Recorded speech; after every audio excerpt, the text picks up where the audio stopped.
Buenas noches chicos, vamos a empezar un nuevo video. Lo que vamos a ver ahora es la parte de la materia de electrotecnia, que sería como la parte de la física, física 2 se conoce.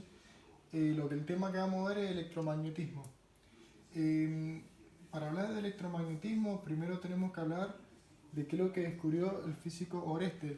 Este físico lo que descubrió es que si tengo un conductor y por ese conductor le hago pasar una determinada corriente eléctrica, en el contorno del conductor se genera un campo magnético. Él lo vio que si ponía una brújula, abajo se movía. ¿Sí? Siempre esa dirección del campo magnético está en forma normal a la dirección del conductor. Todo depende de cómo venga esa corriente. Por ejemplo, acá la corriente está entrando, entonces como la corriente ingresa al conductor, se pone así, que esto significa corriente entrante, el sentido del campo magnético en el conductor, por regla del tirabuzón. La regla del tirabuzón es esta. Este indica el sentido de la corriente, este es el sentido del campo, todos los otros dedos. Entonces, como ingresa la corriente, el sentido del campo sería horario.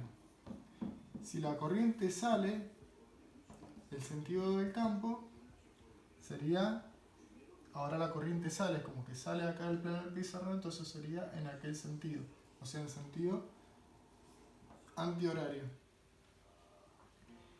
Bueno, eso lo descubrió en el año 1820.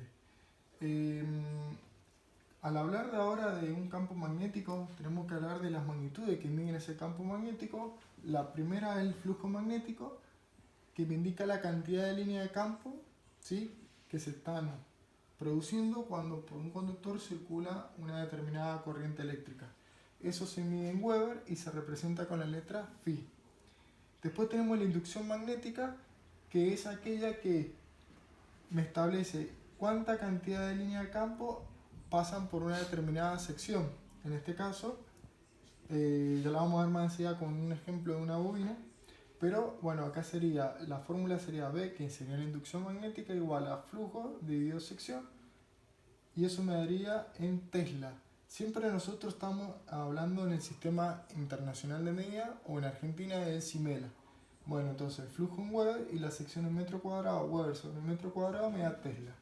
Después tenemos la fuerza magnetomotriz, que es con la letra tita, y es igual a N por I. Eso me indica la capacidad que tiene una bobina de generar líneas de campo magnético.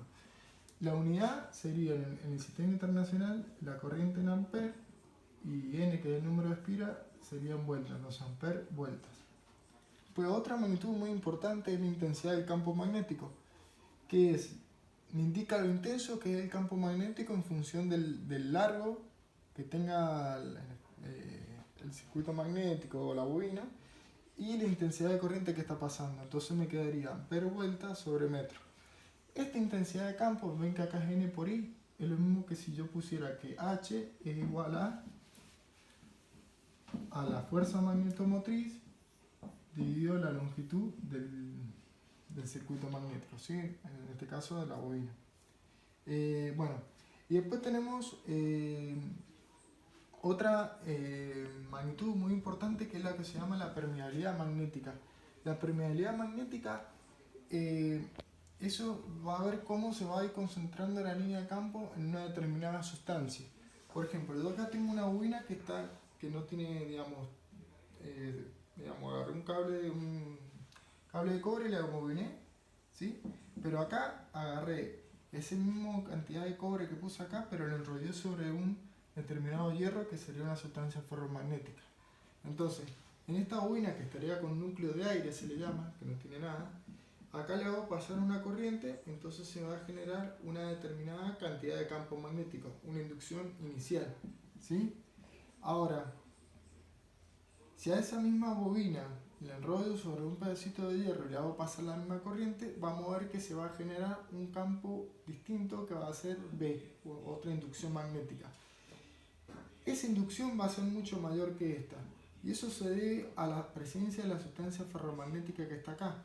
Eso me lo da que esta B sea mayor que esta, o sea, que esta inducción sea mucho mayor que esta, me lo da, como le dije, la sustancia ferromagnética.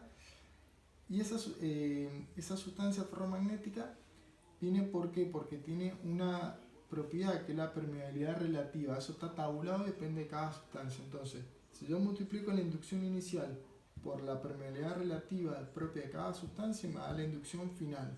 Por eso que esta concentra mayor cantidad de línea de campo, el campo es mucho mayor que con respecto a acá, cuando está en el aire.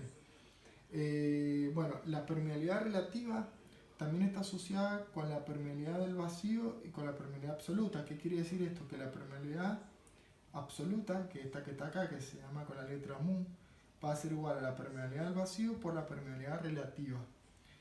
La permeabilidad del vacío, su valor es 4pi por 10 a la menos 7 henry sobre metro. ¿Sí? Esto en el sistema internacional. Bueno, ahora una ley muy importante para hablar es la ley de Hopkinson. Esta ley es muy parecida cuando hablábamos de la ley de Ohm en los circuitos eléctricos. ¿Sí?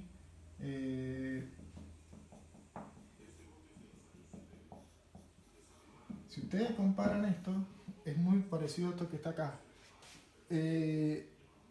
Acá me figura una R, esto se llama reluctancia magnética y esto se llama, esto era la fuerza magnetomotriz, sería como el voltaje, por así decirlo, y la corriente sería el flujo. O sea que la ley de Hopkinson es muy similar a la ley de Ohm, pero en los circuitos magnéticos.